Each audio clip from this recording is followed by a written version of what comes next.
I never intended to hide my success. Life has an uncanny way of revealing people's true colors when they believe you have nothing to offer. My name is Emma Chin, and I've always known that appearances can deceive. Growing up in a modest apartment above my parents' tiny grocery store in San Francisco's Chinatown, I watched them pour their lives into 14-hour workdays just to ensure there was food on our table and a chance for me to succeed. Their lessons shaped me. True worth isn't measured by wealth, but by character and determination. Emma, mai tin du shaik sin dijihui, my mother would say every morning as she straightened my collar, her hands worn from labor but tender as silk.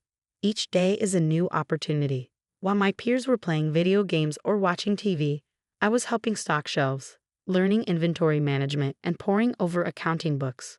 My father's old calculator became my toy, and numbers my steadfast companion. But beyond the math, I absorbed the ethos of their work. Respect every customer, no matter what they could afford. Treat everyone like family, my father would say. You never know their story. Their sacrifices bore fruit when I earned a full scholarship to Stanford's business school. The day I received my acceptance letter, my mother cried, and my father closed the store early for the first time in 2 decades. We celebrated with a feast of dumplings and my mother's special red bean soup. At Stanford, I worked relentlessly, channeling the grit my parents had instilled in me. Between classes, I developed an innovative supply chain management system that caught the eye of Genesis Tech, a rising Silicon Valley powerhouse. Your algorithm could transform global distribution. Marcus Sterling, their CEO, said during my final presentation, "We'd love for you to join us after graduation." The offer was beyond anything I'd imagined, a senior position with significant stock options. But I surprised Marcus by requesting to start in operations instead, learning the business from the ground up, just like I had in my parents' store. Most people want to start at the top, Marcus remarked, his curiosity piqued. I want to earn it, I replied. How can I lead if I don't understand the foundations? Impressed, he agreed. Officially, I was Senior Vice President of Operations, but few colleagues knew my true title, a secret I preferred. That's how I met James. One rainy Tuesday morning in the company cafeteria, I was immersed in inventory reports when someone jostled my table, nearly spilling my coffee. Oh no, I'm so sorry. A tall man with kind eyes and a crooked tie scrambled to steady the cup. I swear, I'm usually more coordinated. Laughing, I replied, no harm done. I'm Emma. James Wilson. His warm smile tugged at something in me. Let me make it up to you. Coffee's on me. One coffee led to lunch, then dinner, and soon we were inseparable. James worked in marketing, his creative flair complementing my analytical nature. He loved hearing about my work in operations, always curious about my day. You don't just see problems, he said one evening as we strolled along the bay. You see solutions. When he proposed 6 months later, I said yes without hesitation. It wasn't until we began planning the wedding that I encountered his mother, Victoria Wilson. Our first meeting took place in their Pacific Heights mansion, a monument to old money. Victoria greeted me from atop a marble staircase, her demeanor icy. So, she began surveying me through designer glasses. You work in operations? She practically spat the word. Yes, I said evenly, offering no further explanation. And your parents? They own a grocery store in Chinatown. Small business owners, she murmured, exchanging a look with her husband. Well, everyone has to start somewhere. James squeezed my hand but said nothing. A red flag I chose to ignore. In the weeks leading up to our wedding, Victoria's subtle digs and overt meddling became routine. She dismissed my preferences as charmingly simple and insisted on orchestrating everything.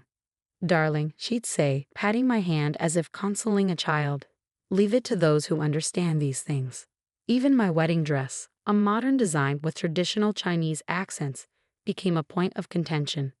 But dear at the street Francis, wouldn't you prefer something more appropriate? This is appropriate, I replied firmly. It honors both cultures. She pursed her lips. Well, I suppose it's your decision. Though James's first girlfriend, Caroline, always had such elegant taste. European, you know. James, yet again, said nothing. Despite Victoria's interference, the wedding was beautiful. My parents sat in the front row, tears glistening in their eyes. Meanwhile, Victoria held court, regaling her bridge club with tales of James' accomplished cousins. Of course, not everyone marries up, I overheard her say, her tone dripping with disdain. Post-wedding life didn't ease the tension. Monthly family dinners became tests of patience as Victoria's barbs continued. Emma, dear, could you help the housekeeper clear the table? You must feel more at home in the kitchen. Or, James, Caroline just made partner at her law firm. Isn't it inspiring when people reach their full potential? By Christmas, Victoria announced a grand holiday dinner, emphasizing, everyone who matters will be there. Everyone who matters, I echoed. Yes, well, you understand. Family. James stared into his wine glass, silent as always. What Victoria didn't know was that her Christmas dinner would unravel her assumptions in ways she could never predict. But that's a story for another time. We arrived at the Wilson mansion at exactly 6 o'clock. True to form, Victoria had spared no expense. Thousands of twinkling white lights adorned the three-story facade, and an enormous wreath with a gold bow graced the front door. Through the frosted windows, I glimpsed a dining room that looked like a luxury magazine spread, complete with towering floral arrangements and gleaming crystal. James, Emma, Victoria greeted us, her smile just as polished and cold as the silverware inside. She wore an elegant designer gown, undoubtedly more expensive than what she imagined I earned in a year. James, darling, everyone's gathered in the living room. Emma, perhaps you could lend a hand in the kitchen with the appetizers. Mom, James began, but I touched his arm lightly. It's fine, I said, my voice calm. Victoria's lips curled in a smug smile. So considerate. That's what we love about her, isn't it, James? Always willing to pitch in. James offered a weak laugh and followed her into the living room, leaving me alone in the hallway. In the kitchen, I found Maria, the Wilsons' housekeeper of 15 years, commanding a small team with the precision of a general. When she spotted me, her warm smile reached her eyes. Mrs. Emma, what are you doing in here? You're a guest. Apparently not, I replied with a wry smile. Still, I rolled up my sleeves and began helping her arrange the smoked salmon canapes. The doorbell chimed again, followed by Victoria's delighted exclamations as more guests arrived. Among the voices, one stood out, Caroline. Of course, James' ex-girlfriend had somehow found her way onto the guest list. When it was time for dinner, Maria and I carried the appetizers into the formal dining room. The sight that greeted me was as grand as I'd imagined. A massive table set for 24, each place adorned with Waterford crystal and antique silver. Name cards, written in Victoria's flowing calligraphy, marked every seat. I walked the perimeter of the table, scanning for my name. It wasn't there. Oh, Emma, Victoria's voice rang out, syrupy with fox concern. We're just a bit tight on space at the main table. I'm sure you understand. Family comes first. Why don't you join Maria in the kitchen? You two seem to get along so well. The room fell silent. Every eye turned to me, some curious, others uncomfortable. Caroline's smirk was barely concealed behind her champagne glass. James's father, Richard, cleared his throat. Perhaps we can fit another chair. Nonsense, Victoria interrupted smoothly. Emma understands. She's used to more casual settings. My cheeks burned, but I forced a neutral expression. Years of handling tough negotiations had taught me the value of composure. Of course, Victoria, whatever makes you comfortable. As I turned to leave, I caught James's gaze. He looked uneasy but said nothing. Something inside me hardened. Back in the kitchen, Maria wrung her hands. Mrs. Emma, this isn't right. Let me speak to Mrs. Wilson. It's fine, I said, pulling out my phone and sending a quick text. I sat at the small kitchen table and opened my laptop. At least let me fix you a plate, Maria insisted. Thank you, Maria, but I have some urgent work to handle. Major supply chain issue. I offered a reassuring smile as I reviewed the data Marcus had sent. The problems in Asia were more severe than I'd hoped, but not insurmountable. From the dining room came the sound of laughter and clinking glasses. Victoria's voice floated above the rest, recounting tales from James's childhood. Caroline chimed in with anecdotes from their high school days. 20 minutes passed, then 30. The doorbell rang again. Maria moved to answer it, but I stopped her. That's for me. I opened the door to find Marcus Sterling, CEO of Genesis Tech, standing in his signature tailored suit, a look of mild concern on his face. "Emma," he greeted me warmly. "Apologies for intruding on your Christmas dinner, but we need your input on the Asia situation." "Of course," I said, gesturing for him to come in. "Though technically, I'm not at the dinner table." His brow furrowed. "Not at the table? Why not? Why don't we find out together?" We walked into the dining room, where the hum of conversation stopped abruptly. 24 heads swiveled toward us, curiosity and confusion etched on their faces. Victoria stood quickly, her expression hard to read. "I'm so sorry, sir. The help isn't supposed to let visitors in unannounced. Emma, you should know better." Marcus blinked, then turned to me. "Help? I'm confused. Why is my senior vice president of operations eating in the kitchen?" The silence was deafening. Victoria's face drained of color. "Senior vice president?" "Yes," Marcus said, oblivious to, or perhaps enjoying, the tension. "Emma's leadership has been pivotal to Genesis Tech's success. Her supply chain system is groundbreaking. Surely her husband has mentioned her accomplishments." All eyes turned to James, who looked like he might faint. I didn't know," he stammered. "You never asked," I said quietly. Caroline's champagne flute slipped from her hand, shattering against the hardwood floor. No one moved to clean it up. But you work in operations," Victoria sputtered. "You said." "I do," I replied, my tone calm. "As the senior vice president, I chose to start at the ground level, just as my parents did in their modest grocery store." Marcus nodded approvingly. "Speaking of which, Emma, your mother's dumplings are extraordinary. The board loved them at our last meeting." Victoria collapsed into her chair, her shock plain. "Board meetings?" "Yes," Marcus continued. "Emma's one of our youngest board members. Her stock options alone are worth—" "Marcus," I interjected gently, "perhaps we should handle the Asia situation elsewhere. I wouldn't want to disrupt the family dinner." I turned to Victoria, my gaze steady. "Thank you for making my place in this family so abundantly clear. It's helped me make some important decisions." "Emma, wait," James said, finally standing. "We need to talk about this." "We do," I agreed. "But not tonight. Tonight, I have a company to run." As I left, I paused. "Oh, and Victoria, those dumplings you dismissed last month, they were a hit at our last gala, $200 per plate, quite the success with the governor." Marcus and I walked out into the crisp night air. As we approached his car, he glanced at me. "I've been wondering how long you let them treat you like that." I smiled faintly. "Sometimes it's better to let people show you who they really are." "And James?" "That's a decision for another day." As the car pulled away, my phone buzzed relentlessly with messages. From James, from Richard, even one from Caroline. But the one from Victoria stood out. "Emma, dear, I think there's been a misunderstanding." I turned off my phone.